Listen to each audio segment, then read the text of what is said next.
Big Sister's Clothes. It started out a pretty ordinary sort of day. It was the holidays, and there was no school. So as soon as the two girls got up, they started playing. They played with their dolls in the room. They went down to breakfast and played with their eggy soldiers. And they went out to the garden and played on the swings. And Daisy decided it was shaping up into quite a nice day, because the thing she really liked best of all was playing with her big sister. But then it all started to go very wrong. "Come on, Debbie," said their mum. "It's time to go to Girl Guides." "Me come too, said Daisy, jumping up and down. "Don't be silly," said Mum. "You have to be 7 to join the Girl Guides." Daisy felt a bit cross about that. Still, it would be fun when Debbie got home. But when Debbie did get home, she didn't have any time to play. She had to work on her school project. "Can I work on my school project?" asked Daisy. But Mum just laughed. "Don't be silly," she said. "You don't even go to proper school yet." And Daisy felt a bit cross about that as well. After that, it was time for bed. "I'll take you up," said Dad, picking Daisy up off the sofa. "What about Debbie?" said Daisy. "She can stay up later," said Dad, "because she's the big sister." And that, thought Daisy, is that. Now I'm really cross. Really. "It's not fair," she wailed. "When am I going to be the big sister?" Dad paused for a second. "Well, never," he said. "Debbie's always going to be the big sister. And you're always going to be the little sister." But Daisy was so cross she couldn't even finish the sentence. "That's just the way it is," said Dad. "Night, Titch," said Debbie. And after that, Daisy sat in bed, and she felt so angry. She felt she might explode.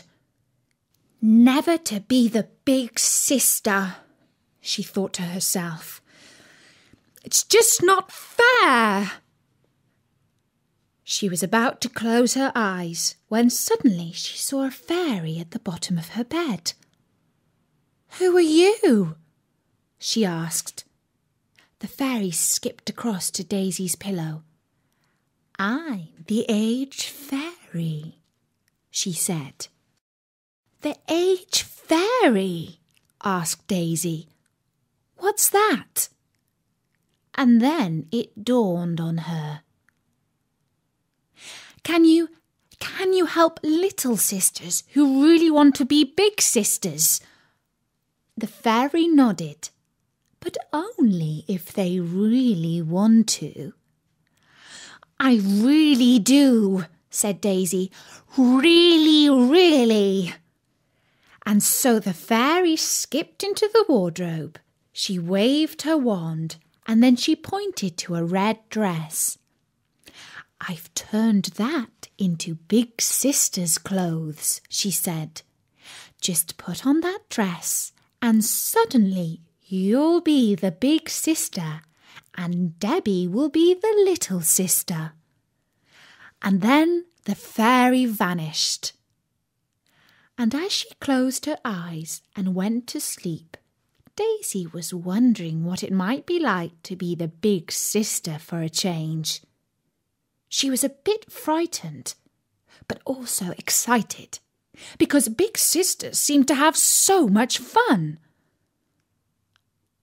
The next morning, Daisy woke up early. She was really excited about being the big sister, so she snuck into the wardrobe and put on the red dress. And suddenly she was the big sister.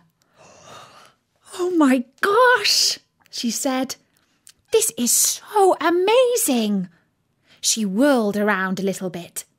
And then she saw that Debbie was waking up, and Debbie was the little sister. "I want to play with you," said Debbie, holding out her favourite doll. But just now Daisy wasn't sure she wanted to play with Debbie. She was enjoying being 7 a bit too much. "In a minute," she said. "I want to play with you now!" shrieked Debbie.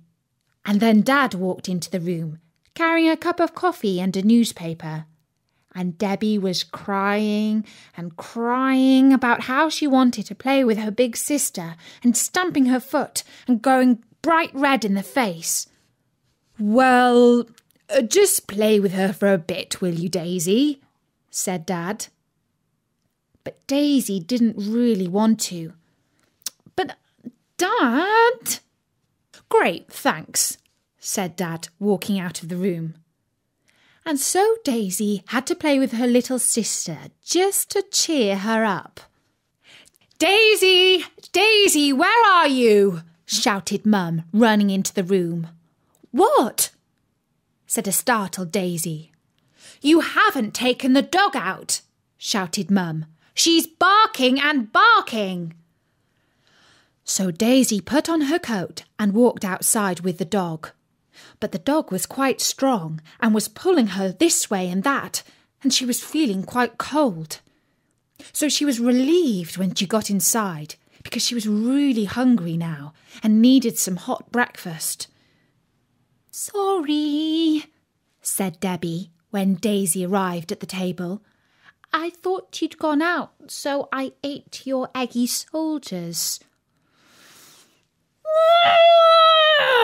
Screamed Daisy.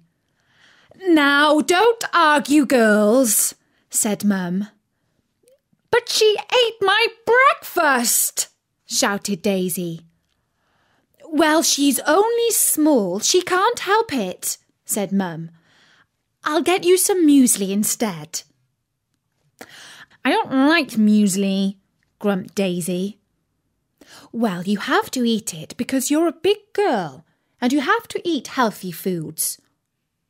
"I want a chocolate milkshake," said Daisy. "Don't be silly," said Mum. And so Daisy had 2 spoonfuls of muesli, but she really couldn't eat any more than that because it was yucky. And when she had finished, she thought she would go out on the swings to play. "Where are you going, young lady?" said Mum. "To the swings," said Daisy. "Not until you've tidied your room," said Mum. "Done what?" Daisy was shocked and horrified. She'd never tidied her room. Not ever. "Go on, quick," said Mum. So Daisy trudged upstairs, and on the bedroom floor, Debbie had pulled lots of toys out of their boxes and spread them everywhere. And now Daisy had to pick them all up. "It's so unfair," she said out loud. Finally, she was finished, and she went back downstairs. Maybe at last she could go out to the garden and play. "What about your project?" said Dad. My... But Daisy was speechless. "It has to be finished today," said Dad. "Just a minute," said Daisy firmly, and she went back upstairs to her bedroom. She went to the wardrobe and she took off the red dress, and she put on a little girl's dress instead, so that suddenly she was the little sister again. "I want to play with you," she said to Debbie when she went back downstairs again. "Oh, I'm busy now," said Debbie. "That's okay," said Daisy sweetly.